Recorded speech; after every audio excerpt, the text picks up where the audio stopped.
புதுக்கோட்டை மாவட்டம் திருமயத்தில் கல் குவாரிக்கு எதிராக புகார் அளித்த அதிமுக நிர்வாகி ஜகபர் அலி கொலை வழக்கு தொடர்பாக காவல் ஆய்வாளர் குணசேகரன் சஸ்பெண்ட் செய்யப்பட்டுள்ளார். வழக்கு விசாரணையில் மெத்தனமாக செயல்பட்டதாக காவல் ஆய்வாளர் மீது பாய்ந்த நடவடிக்கையின் பின்னணி என்ன? திருமயம் தாலுகாவில் துளையானூர் ரெவென்யூவில் ஏராளமான இல்லீகல் குவாரி, சட்டவிரோத குவாரிகள் நடந்துகிட்டு இருக்கு. 70,000 டாரஸ் லாரிகள் சக்கையை திருடி கொண்டே ஒரு இடத்துல பதுக்கி வச்சிருக்காங்க. அது சட்டப்படி தவறு அப்படிங்கிறத உணர்ந்து நான் கலெக்டருக்கு மனு கொடுத்துருக்கேன், மைன்ஸுக்கு மனு கொடுத்துருக்கேன், ஆர்டிஓவை பார்த்துருக்கேன், டிஆர்ஓவை பார்த்துருக்கேன், எல்லாரையும் பார்க்குறேன். புதுக்கோட்டை மாவட்டம் திருமயம் அருகே உள்ள வெங்கலூர் கிராமத்தைச் சேர்ந்தவர் 58 வயதான ஜகபர் அலி. இவர் கடந்த 3 ஆண்டுகளாக திருமயம் அருகே அதன் சுற்றுவட்டார பகுதிகளில் உள்ள கல்குவாரிகளில் சட்டவிரோதமாக நடைபெறும் கனிமவள கொள்ளைக்கு எதிராக நீதிமன்றத்தில் வழக்கு தொடர்ந்தும் ஆட்சியர் உள்ளிட்ட பல்வேறு துறை அதிகாரிகளிடம் புகார் மனு கொடுத்தும் போராட்டத்தில் ஈடுபட்டு வந்தார்.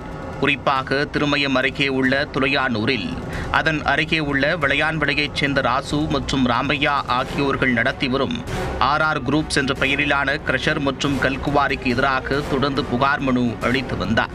இந்நிலையில்தான் ஜகபர் அலி கடந்த 17ஆம் தேதியன்று தொழுகை முடித்துக் கொண்டு தனது இருசக்கர வாகனத்தில் செல்லும் போது குவாரி உரிமையாளர்களின் சதி திட்டத்தால் மினி லாரி ஏற்றி படுகொலை செய்யப்பட்டார்.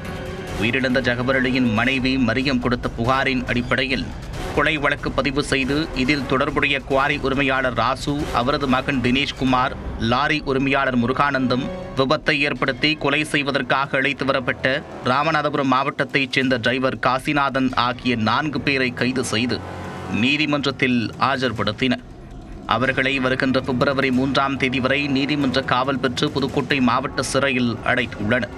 இந்த வழக்கில் தலைமறைவாக உள்ள குவாரி உரிமையாளர்களில் ஒருவரான ராமையா சில தினங்களுக்கு முன்பு நமனசமுத்திரம் நீதிமன்றத்தில் சரணடைந்தார்.